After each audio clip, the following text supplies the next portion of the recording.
platicar en unos minutos más con Ricardo Garza. Él es desprogramador, es creador del proyecto Desprogramación Evolutiva, es cofundador de esta técnica terapeuta junto con Vanessa Gómez.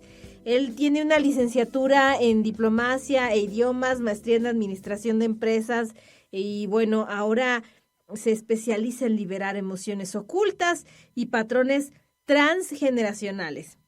Y usa enfoques que combina ciencia, teoría y técnicas variadas. Si ustedes quieren saber de qué manera el amor tiene que ver con el tema de la desprogramación, quédense con nosotros porque aquí lo vamos a platicar. Entonces, bueno, si tú te estás preguntando ¿por qué demonios siempre me topo con este sujeto o sujeta? O tal vez no con el mismo, pero sí con personas o patrones similares. Puede ser que también tengamos que trabajar algo en la desprogramación. A lo mejor, y fíjense, yo les voy a contar una historia.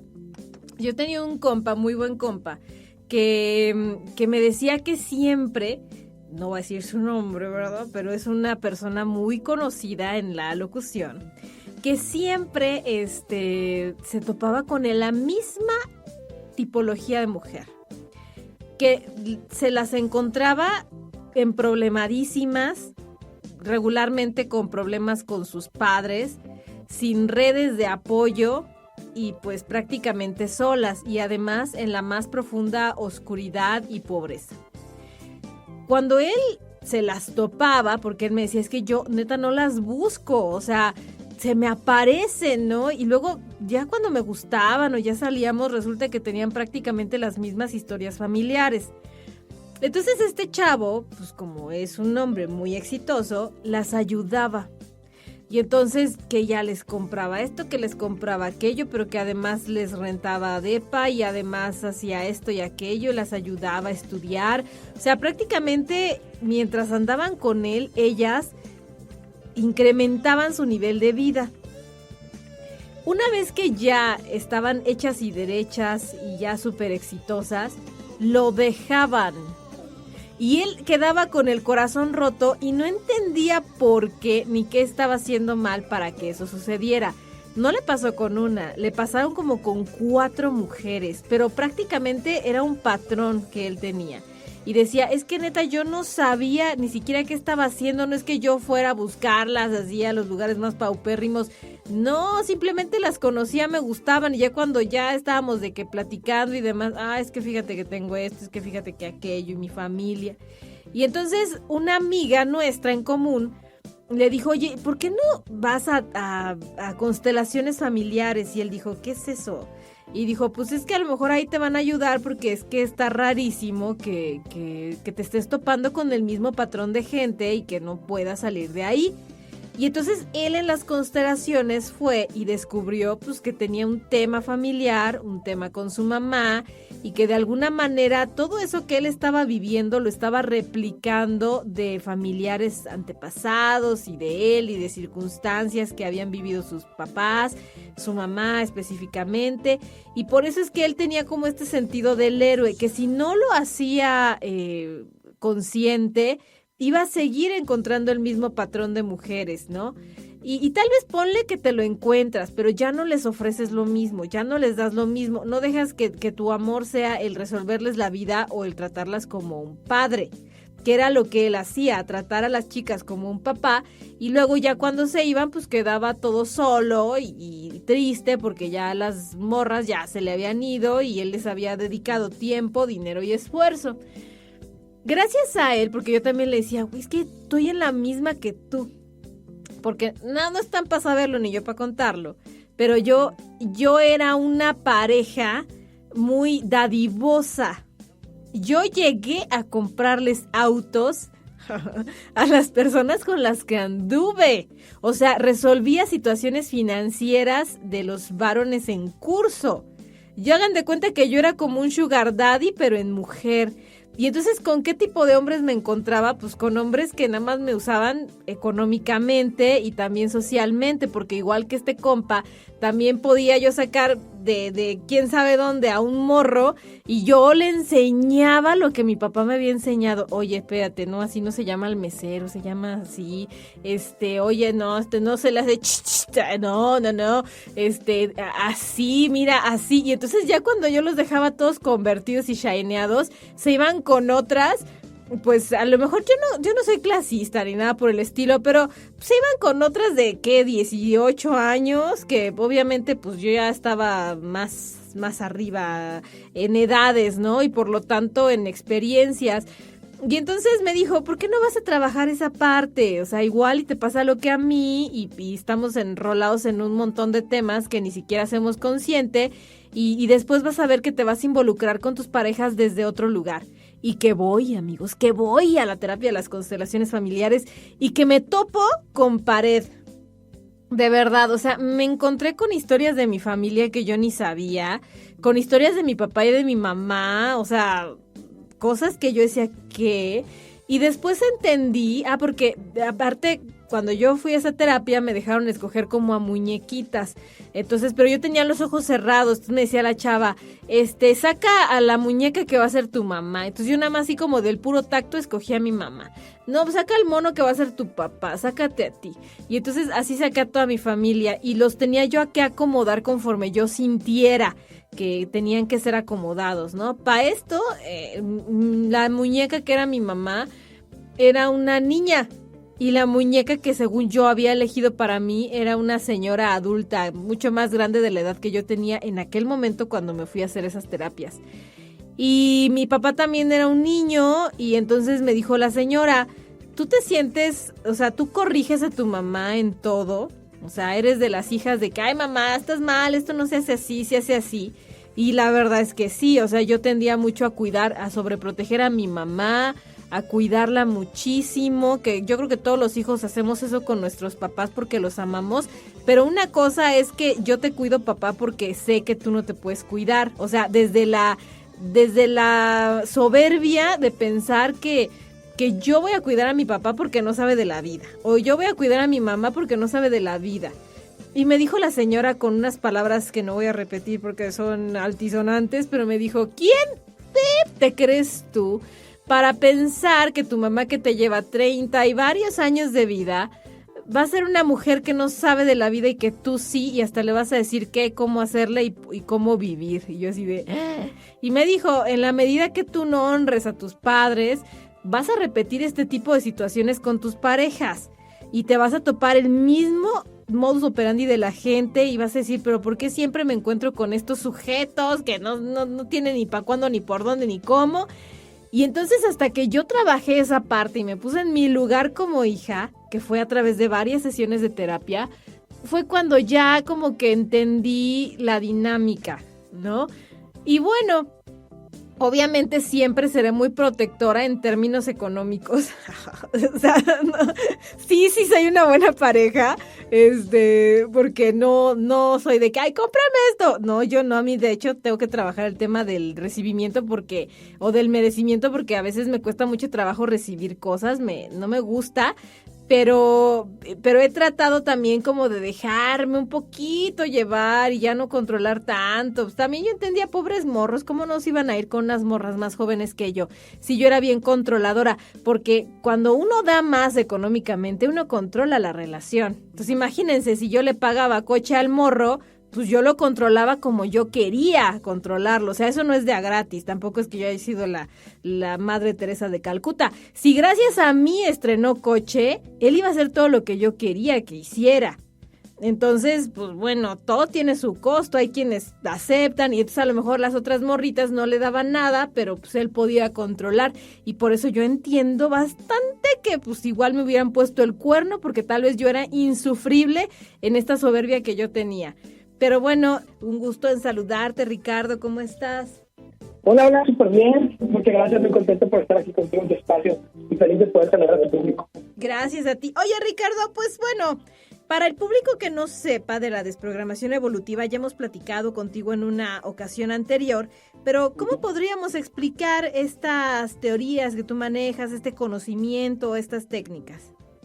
Claro, es un sistema que creamos para poder encontrar el origen de cualquier conflicto que esté viviendo alguna persona, y nos basamos básicamente en la genealogía, en todo lo que es la psicogenealogía, las experiencias vividas por los ancestros, todo lo sucedido en el embarazo y la infancia hasta los 6 años. Ahí encontramos cualquier cosita que nos esté dando lata en la vida.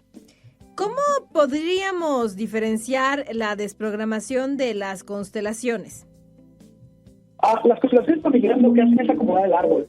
Nosotros lo que hacemos es trabajar con la información que existe tal cual en la vivencia del ancestro, pero nosotros vemos a qué ancestro está repitiendo exactamente y descubrimos las vivencias. Eso es con respecto al transgeneracional. Y eso es lo que manejaría quizás similar las constelaciones, pero lo manejan de forma muy diferente. Nosotros, aparte, anexamos la parte de lo que es la gestación, la concepción, el parto y la infancia hasta los 6 años, todas las experiencias vividas que se graban en la parte epigenética. Nosotros trabajamos con toda la epigenética, básicamente. Uh-huh. Ahora, Ricardo, hablemos del amor. Cuando la gente va a tu consulta, ¿cuáles son las principales problemáticas de amor que inmediatamente a ti te hacen clic y dicen, necesito trabajar con la gente? Claro, mira, son principalmente dos cuestiones muy concretas y bien polarizadas ambas. Una, el conflicto de no poder tener pareja o no poder sostener una pareja a largo plazo. Y dos, los conflictos entre parejas. Esos son los principales. Hay otros, ya después de temas de intimidad y de infidelidad, pero concretamente esos dos son los más importantes. Ok, entonces no tener pareja podría ser uno de los conflictos. Así es. El hecho es que, no sé si te ha pasado que conoces gente, que hay personas que finalmente no logran sostener una relación de pareja a largo plazo y no logran generar un compromiso. Y esto siempre viene originado por temas de conflictos heredados en el transgeneracional. Te explico un poquito más a fondo. Cuando una persona no puede sostener una pareja a largo plazo, siempre vamos a encontrar en su familia, sí o sí, problemas entre pareja que, haz de cuenta, el inconsciente, que son las células del cuerpo, lo que está haciendo es defenderse para que no le demos esa experiencia, porque la gran mayoría de mis experiencias de mis ancestros han tenido conflictos de pareja de violencia, quizás falta de atención, quizás infidelidades, cualquier conflicto de adicciones, y se viven situaciones de pareja muy complejas. Entonces, las siguientes generaciones lo que hacen en algunas ocasiones es no tienen pareja para que no sufra tu inconsciente. Ok. Y por ejemplo, mencionas violencia, tal vez infidelidades. ¿Es posible que se hayan hecho como promesas transgeneracionales de jamás me voy a volver a enamorar de un hombre? Uy, sí. Esos decretos que se hacen a veces de niños, cuando el papá te dice, no, vas a tener parejas a los 30 años, y sí, no, y son entre fidelidades familiares, y nunca jamás me voy a volver a enamorar cuando te rompen el corazón en secundaria, sí pesan y sí se marcan en el inconsciente. O sea, no hay que ser laxos en lo que hablamos del amor, ¿no? No, es que ¿sabes qué? Y hay algo que me encantaría que la gente comprendiera muy bien, es cuando nosotros pensamos y cuando nosotros intencionamos. El pensamiento es el movimiento del cerebro donde hace la sinapsis, pero el tema de la mentalización, el tema de la intención, va marcado el pensamiento más las emociones. Eso es lo que llamamos intención. Cuando nosotros estamos, por ejemplo, haciendo un decreto de ese tipo, estamos con muchas emociones dentro de nuestro cuerpo. El pensamiento más la emoción crean lo que llamamos el mentalismo, lo que llaman las leyes universales, la ley del mentalismo, que es la creación de nuestra propia realidad. Entonces, cuando nosotros pensamos con cierta emoción, se va a marcar sí o sí. Ok. Entonces, a ver, por ejemplo, divorcios, también esto tiene que ver, ¿no? Sí, fíjate que nosotros lo manejamos como conflictos de separaciones en general, y ya sea que estamos repitiendo la historia de algún ancestro en donde, por ejemplo, un ancestro se separó y otro ancestro también y otro también, entonces mi familia viene de separaciones. Pero aquí hay algo bien importante, que un programa puede estar representado en alguien en dos polaridades diferentes. Y en un programa siempre se va a poner así, en la repetición inconsciente del mismo programa, es decir, yo también me separo, o en el completo opuesto del programa, que es yo no me separo nunca. Pero ambas polaridades son súper incómodas.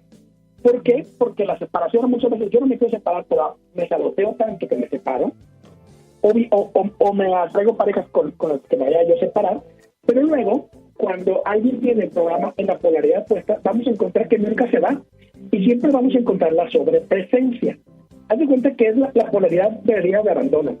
En una me abandono, y en la otra se quedan o me quedo en sobrepresencia, que es molesto. La persona puede estar ahí todo el tiempo encima de mí, o yo encima de la persona, y llego a molestar. Ese es un programa fuerte en la polaridad opuesta. Porque muchas veces lo que escuchan me van a decir, ok, pero toda mi familia se separado y yo no. Bueno, eres hartante o te es hartante tu pareja. Es lo mismo, pero en el completo opuesto. ¡Oh! Mira, por ejemplo, yo en mi familia, lo había yo una vez hablado en terapia de constelaciones, pero mi mamá, esto pasaba en la familia de mi mamá. Tenía 2 hermanos. Los 2 hermanos tuvieron varios hijos, como se usaba hace 1000 años. Ajá. Y por lo menos uno de estos hermanos, uno de los hermanos de mi mamá, una hermana se quedó soltera y no se casó. Que era como antes se usaba, de que la hermana más chica o la última hermana se tenía que quedar soltera para cuidar a los papás. Luego, de cada tío mío, tengo varios primos, y por lo menos hubo uno que no se casó. O sea, ya no para cuidar a los papás, sino no se casaron, no sé por qué, no se les dio y demás. O tenían hijos, eran mamás o papás solteros, pero no se casaban, no vivían en pareja, seguían viviendo con su mamá. Y así tengo varios primos solteros, así de cada tío te puedo contar uno soltero, hasta de mi familia, ¿no? Uno que se quedó a vivir con mi mamá. ¿Qué? ¿Fueron promesas que se hicieron al más allá y a los ancestros? Sí, pero fíjate que en este caso concreto está dividido en 3 partes lo que me comentaste, y te lo voy a interpretar. Mira, hay algo llamado proyecto sentido. Y es bien interesante, esto lo descubre un psicólogo francés llamado Marc Frechet. Y es que cada bebé tiene una misión de vida. Y eso se convierte porque el 70% de tu destino es el proyecto sentido, que son los deseos inconscientes de los padres al momento del embarazo del niño. Pero es imposible escapar de eso, hasta que no llevamos terapia. Entonces, una persona que se queda siempre a cuidar a los papás, porque antes se acostumbraba, y se sigue, hoy en día los papás ya no quieren, pero sigue sucediendo, se llaman hijo bastón. Es decir, que los padres, desde el inconsciente, y a veces de forma consciente también, determinan que uno de los hijos se va a quedar a cuidarlos. Y no sé si te ha tocado conocer gente así, pero fíjate por allá. Pasa, de repente tengo personas o amigos cercanos que están viviendo solos, y de repente la mamá va creciendo, el papá se pone más grandecitos y requieren atención, y hay divorcios, inclusive hay gente que nunca se casa porque no se puede salir de casa de papá y mamá. Y ves personas de 40 años, 50 años, de 35 años viviendo con los papás, y dices tú, como que no tiene sentido. Y le preguntas a la persona, y no quisiera estar viviendo eso, pero no puede salirse de ahí. Desde el inconsciente es un contrato entre los padres, un decreto previo que se llama proyecto sentido, en este caso concreto, hijo bastón. Cuando no cuidan a los papás, pero tienen que estar ahí, se llama hijo compañía. Entonces, y hay otros que se llaman hijo cajero automático, que es el que le da dinero a los papás para mantenerlos, porque para eso lo tuvieron. Entonces, cada hijo tiene un objetivo. ¡Oh, no! Oye, pues yo vivo que al lado de mi mamá, casi. ¿Qué te digo? O sea, yo sí me casé, pero vivimos bien cerquita. No nos alejamos, mis hermanas y yo. Una vive con ella, yo soy su vecina, y la que más se alejó vive a 10 minutos de la casa de mi mamá. Ay, ¿qué te digo? Ay, oye, quiero una cita contigo. ¡Claro! Oye, Ricardo, ¿por qué tenemos que sanar? O sea, habrá gente que diga, ay, eso que no es cierto, es porque yo lo decidí, y más cosas, ¿no? Pero ¿Qué ganaríamos si hiciéramos como un análisis mucho más profundo de nuestras historias y de verdad sanáramos, que nos desprogramáramos de todo lo que inclusive hasta por herencia nos ha tocado, porque todas las familias tienen historias? Mira, te la pongo bien fácil, ¿verdad? Pareja, hijos, profesión, dinero y amigos no lo determino yo, lo determina mi inconsciente. Entonces esas decisiones que prácticamente toda mi vida, esas decisiones las va tomando mi inconsciente, solamente que no me doy cuenta. Ahora, y siempre lo podemos dar cuenta cuando revisamos el transnacional y vamos a contar las mismas historias, iguales al revés. ¿Qué gano con sanar? Gano libre albedrío. Es decir, si yo estoy destinado a repetir la historia económica de mis padres o la historia de pareja de mis padres y no tengo opciones de poder seguir adelante con una dirección diferente, porque esa es la razón por la cual todos los hombres son iguales. Y si tiene razón, la persona que los atrae, todos los hombres son iguales porque atrae el mismo tipo de pareja de lo que está acostumbrada a su familia. Todas las mujeres son iguales, claro, porque es lo que atrae tu familia. Si nosotros sanamos la historia familiar o los conflictos entre parejas que sucedieron en mi infancia, porque el reclamo que yo le haría a mis padres hoy en día es el mismo, el reclamo que le haría a mi pareja hoy en día es el mismo reclamo que le hacía yo de niño a mis padres en la infancia. Entonces, si sano mi infancia, sano mi relación de pareja, si sano mi infancia generacional, sano el tipo de pareja que estoy teniendo, el tipo de economía, y logro tener el libre albedrío. De lo contrario, no hay manera que yo pueda salirme del loop de vida en el que estoy viviendo. Uy, mira, yo tuve una relación hace muchos años y yo decía, no me voy a casar con él, a pesar de que todo pintaba para que sí. Y yo decía, no me voy a casar con él porque yo no me parezco en nada a su mamá. O sea, ¡ay, qué nivel de enfermedad tenía! Pero yo decía, no, él y yo nunca vamos a llegar a más porque su mamá y yo somos muy diferentes. Y dice que uno se termina casando con alguien muy parecido a los hombres a tu mamá y las mujeres a tu papá. Ya mi esposo ya lo había conocido antes y yo decía, cero me parezco a mi suegra, y ahora que ya me casé y que la conozco más a fondo, somos muy parecidas. Siempre hay similitudes. Y fíjate que no tiene que ser, por ejemplo, que la mujer se case con el hombre que sea igual al papá. Puede ser papá, mamá o ambos al mismo tiempo.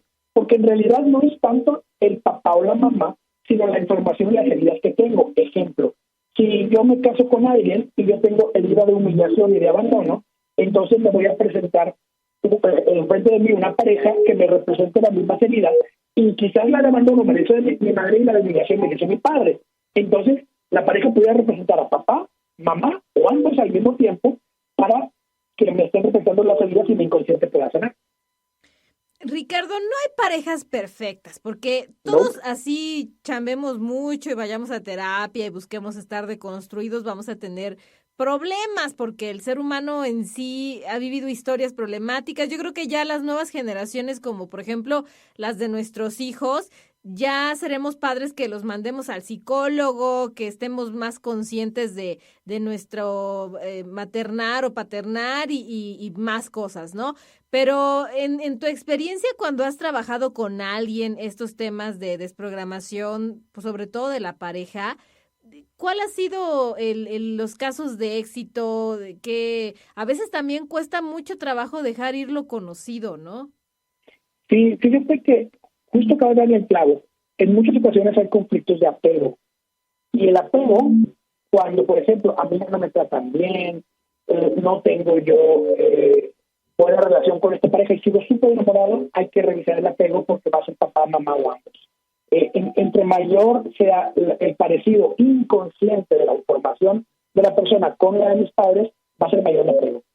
En términos de los casos de éxito que hemos logrado, hemos tenido parejas que han estado ya al borde del divorcio y que han logrado salvar su matrimonio. Pero también hemos tenido parejas al borde del divorcio que para ellos, en su propia decisión, y lo más saludable es la separación. Y se rompen los apegos que son insanos. Entonces pueden tener una vida más equilibrada, porque una terapia no debería de centrarse en si se quedan juntos. O sea, no es para que se queden juntos, es para que ambos sean felices en lo individual. Si su felicidad se encuentra juntos, maravilloso. Podemos entonces tener una terapia para que se queden juntos. Y hay personas que ya es necesario que se separen y hacemos rompemos los lazos de apego para que puedan separarse. Entonces sí es muy importante que tengan bien determinado. Ahora, toda relación se puede salvar, pero es necesaria la intención de amor de ambos. Porque hemos tenido parejas en punto de divorcio que sanan su relación porque sanan su infancia. No hay sanación de pareja si no sanan su infancia. Así de simple. Entonces, cuando sanan tu infancia, todo cambia. Y la persona la ve diferente y te comienza a tratar diferente. Entonces, tú puedes reenamorarte. Y damos unos tips también de reenamoramiento que son maravillosos. Wow, mira, yo le estaba contando hace ratito al público que conocí la primera vez que fui a Constelaciones, que te lo había mencionado ya la vez pasada que platicamos, fue porque un amigo muy cercano mío me decía, es que yo siempre era salvador de mis novias, o sea, me las encontraba de una manera, obviamente yo no iba diciendo, sí, tú, porque tienes problemas familiares, me gustaba, nos encontrábamos en entornos que ni siquiera podíamos saber qué problemáticas teníamos y cuando ya platicaba más a fondo con ellas, personas sin redes de apoyo, con problemas con sus mamás, con sus papás, no tenían dinero, no tenían estudios y todo. Él las ayudaba, les daba dinero, les pagaba departamento y una vez que las chicas ya estuvieran ya más, yo creo que más empoderadas y con la vida resuelta, le terminaban poniendo el cuerno. Y no le pasó una, le pasó como 5 veces. Y a mí yo les decía al público también que a mí me pasaba que yo soy muy espléndida. Cuando yo me enamoro, doy cosas. Entonces, pues yo llegué a pagar automóviles a las parejas en curso, y a dar dinero. Y no te estoy hablando de que 10 pesos, ni 1,000 pesos, ni 5,000, o sea, grandes cantidades de dinero y luego ya me terminaban dejando por chicas que pues eran mucho menores que yo, de 18 años, que tal vez no trabajaban. Y yo lo entiendo porque digo, pues cuando tú das dinero también tienes el poder en la relación. Y esto no lo pude no me pude dar cuenta de esto ni lo pude dejar hasta que trabajé en Constelaciones y me di cuenta de todo. O sea, prácticamente me hicieron un repasón de mi familia, de mi historia para entender por qué yo era así. Y ahora, si yo regalo, porque no es que no lo dejes de hacer, si yo regalo, es más consciente de que no le tengo que resolver la vida a nadie. Exacto. Y fíjate que aquí cuenta mucho el tema de el hijo, por el sentido de hijo paternal o hijo salvador. Un hijo salvador es así no solamente con las parejas, sino con todas las personas a su alrededor, principalmente con su familia. Entonces, un hijo salvador siempre es beneficial. Y esa es parte del sentido que predicamos hace ratito. También, por ejemplo, el tipo de energía en las parejas es muy importante, energía masculina, energía femenina. Cuando estamos en energía masculina, las características son proveer, proteger e impulsar. Cuando estamos en energía femenina, es dar amor, alimento y apoyo emocional. Entonces, cuando nosotros estamos, por ejemplo, en una relación donde yo como hombre soy energía masculina, suele haber mayor equilibrio que cuando la mujer está en energía masculina y el hombre en energía femenina, porque comienzan a haber los conflictos de que no estoy conforme, no me gusta este tipo de pareja. ¿Por qué? Porque cada quien va a buscar lo apropiado para su desarrollo de su propia energía, pero en realidad va más cercano al proyecto sentido. ¡Wow! Ricardo, ¿dónde podemos encontrarte? Ya tenemos programada otra entrevista cercana al 14 de febrero, pero mientras tanto, ¿en dónde podemos llamarte para agendar una cita? Yo sí digo, si uno trabaja en uno va como haciendo conciencia de qué tipo de pareja se elige y ya uno no va con los ojos cerrados escogiendo pareja. Claro. Nos pueden encontrar en Ricardo Garza MX, así tal cual, Ricardo Garza MX en todas las redes sociales. Y en YouTube tenemos videos de larga duración explicando todos estos temas de pareja y así, y de economía, con mucho detenimiento, y la gente puede echarse un clavado ahí y va a encontrar muchísima información maravillosa para cambiar su vida. Perfecto. Pues Ricardo, gracias y un gusto platicar contigo. Igualmente, te mando un enorme abrazo, Brenda. Gracias, hasta luego.